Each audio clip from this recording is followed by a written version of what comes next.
안녕하십니까?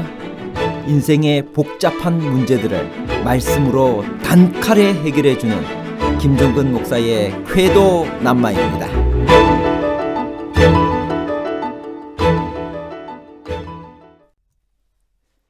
예수께서 귀신을 내쫓으시면서 왜 그 귀신이 돼지 떼에 들어가 돼지들이 미쳐서 몰사하도록 허락하셨을까요? 그것은 사유재산의 침해가 아닌가요? 그것 때문에 거라사인의 지방에서도 더 전도하지 못하고 떠나셔야만 하지 않았나요? 돼지떼를 몰살시킨 것은 예수께서 의도하신 행위인가요? 아니면 귀신들의 간청을 허락하신 것인가요? 예수의 의도와 귀신들의 간청에 관한 복잡한 문제를 하나님 말씀의 가르침으로 명쾌하게 해결해 드리겠습니다. 예수님은 왜 돼지를 몰살시키셨나요? 마가복음 5장 11절에서 13절. 마침 거기 돼지의 큰 떼가 산 곁에서 먹고 있는지라. 이에 간구하여 이르되 우리를 돼지에게로 보내어 들어가게 하소서 하니 허락하신데 더러운 귀신들이 나와서 돼지에게로 들어가매 거의 2,000마리 되는 떼가 바다를 향하여 비탈로 내리달아 바다에서 몰사하거늘.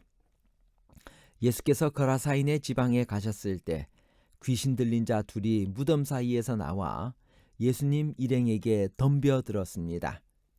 예수께서 그들에게 그 사람에게서 나오라고 명하시자 귀신들은 돼지떼에 들어가게 해 주시기를 간청했습니다. 귀신들이 그 사람들에게서 나와 돼지떼에 들어가자 2,000마리나 되는 큰 떼가 비탈로 내리달아 바다에 들어가 돼지들은 몰사하고 말았습니다. 왜 귀신들이 돼지떼에 들어가기를 간청했는지에 대하여는 여러 논의들이 분분하지만 귀신들이 사람에게서 쫓겨나가는 분풀이로 거라사 지방에 돼지떼를 몰사시키므로 그 지방 사람들이 예수를 배척하도록 하기 위해서 그랬을 것이라는 설명이 가장 합리적으로 보입니다. 실제로 이 놀라운 광경을 본 시내 사람들은 비록 예수 일행을 해하지는 못했지만 그 지방에서 떠나시기를 간청했던 것입니다. 논쟁의 초점은 돼지떼가 다 몰사한 것입니다. 그렇다면 예수께서는 귀신들의 사악한 의도를 아시면서 왜 돼지떼들을 죽게 허락하셨을까요? 마가의 기록에 의하면 돼지의 수는 거의 2,000마리나 되었습니다. 아무리 이방인의 부정한 짐승이라 할지라도 인간들의 재물에 피해를 끼치면서 또한 당신의 사역에 큰 지장을 초래하면서까지 귀신들의 청을 들어주신 이유가 무엇일까요? 한 가지 분명히 해야 할 것은 예수께서 고의로 돼지떼들을 몰사시킨 것이 아니라는 사실입니다. 그것은 귀신들이 그렇게 결정한 것입니다. 그것은 거라사 사람들도 인정하는 바로서 그들은 막대한 재산 손실을 입었으나 손해배상을 청구할 수는 없었습니다. 그것은 이해할 수 없는 귀신들의 행동이었지 예수님께서 명하신 것은 아니었기 때문입니다. 그렇다면 왜 예수께서는 적극적으로 막지 않으셨을까요? 한 가지 분명한 것은 무슨 중요한 이유가 있어서 그렇게 하셨을 것이라는 것입니다. 아마도 예수께서는 귀신 들린 사람들과 거라사 지방 사람들에게 중요한 교훈들을 주시고 싶으셨을 것입니다. 즉 오랫동안 귀신의 지배 아래 살던 두 사람에게는 귀신이 완전히 떠났으며 다시는 돌아올 수 없다는 것을 돼지떼의 몰사로 확신시켜 주시고 싶으셨을 것입니다. 또한 거라사 사람들에게는 수많은 돼지떼보다 귀신 들렸던 두 사람이 더 귀중하다는 사실을 가르치시고 싶으셨을 것입니다. 그리고 예수께서 이 세상에 오신 목적은 사탄의 세력을 정복하고 어떤 희생을 치르더라도 사람을 구원하시는 것이라는 것을 공개하시고 싶으셨을 것입니다. 또 한 가지는 돼지떼를 키우면서 영적인 삶과는 멀리 떠나 사는 돼지의 소유주들에게 하나님의 어미하심을 보여줌으로써 그들을 구원하시고자 하는 자비도 있었다고 보입니다. 설사 예수께서 의도적으로 돼지떼를 몰살시키셨다 하더라도 그것을 비난할 자격은 우리에게 없습니다. 그것은 하나님의 심판의 행위였고 거기에는 우리가 알 수 없는 무슨 이유가 있었을 것입니다. 우리는 예수 그리스도의 사역에는 인간으로서 이해할 수 없는 부분도 있음을 인정해야 합니다. 그리고 성경이 분명히 설명하지 않은 그리스도의 신적 행위에 대하여 함부로 추측함으로써 그 진정한 의미를 왜곡시켜서도 안 될 것입니다.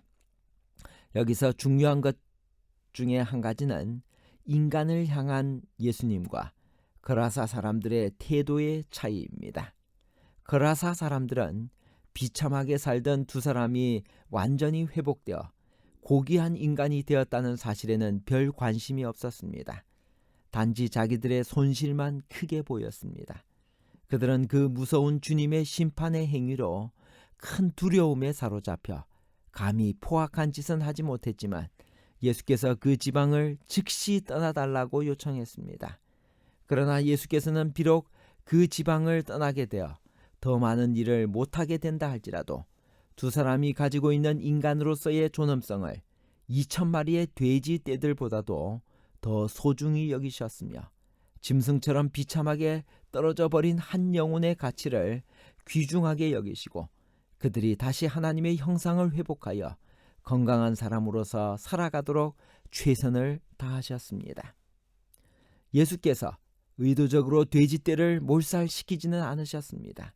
그것은 예수님을 떠나게 하려는 귀신들의 간청이었고 의도였습니다.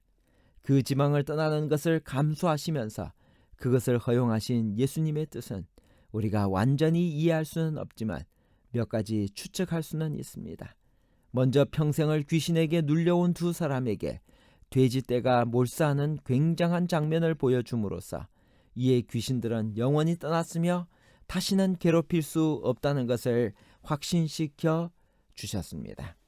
그리고 거라사 주민들에게는 사람의 존엄성은 수많은 돼지떼에도 비할 수 없다는 것을 보여주셨고 돼지떼 주인들에게는 하나님을 떠나 부정한 짐승을 기르면서 재물을 쌓아가느라 급급하다가 저 돼지떼처럼 멸망당하지 말고 영적인 삶을 살라는 자비 섞인 경고의 기별을 주셨다고 볼 수 있습니다. 시대의 소망 338페이지에서 339페이지에 있는 말씀입니다. 돼지의 소유주에게 이런 손실을 당하게 허락하신 것은 바로 그들을 긍휼히 여기셨기 때문이었다. 그들은 세상의 사물에 골몰하여 영적 생애의 큰 관심사를 돌아보지 않았다. 예수께서는 저들이 당신의 은혜를 받아들일 수 있도록 이기적 무관심의 마력을 깨트리기를 원하셨다. 그러나 그들은 세속적인 손실로 말미암아 아깝고 성이 나서 구주의 자비하심에 눈을 감아버렸다. 제가 시대의 소망을 계속 읽으면서 정말 감동을 받았던 몇 부분들을 요약해서 읽도록 하겠습니다. 시대의 소망 340페이지에서 341페이지에 있는 말씀입니다.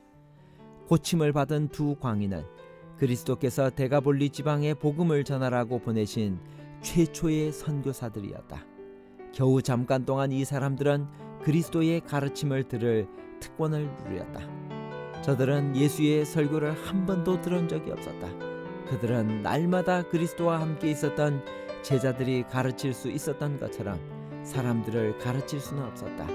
그러나 그들은 예수가 메시아라는 증거를 자신의 몸에 지니고 있었다. 그들은 저희가 아는 것, 곧 그리스도의 능력에 관하여 보고 듣고 느낀 것을 전할 수 있었다. 사랑하는 청취자 여러분, 우리도 우리의 몸에 예수의 흔적을 가지고 예수님의 살아있는 증거를 가지고 우리의 몸으로 예수 그리스도가 메시아라고 하는 사실을 증거하도록 합시다. 돼지를 몰살시킴으로써 사탄은 사람들을 구주에게서 돌아서게 하고 그 지방의 복음이 전파되는 것을 막으려고 하였다. 그러나 이 사건으로 말미암아 오히려 전국적으로 다른 방법으로 할 수 없을 만큼 큰 깨우침을 주었고 그리스도께 주의를 돌리게 되었다.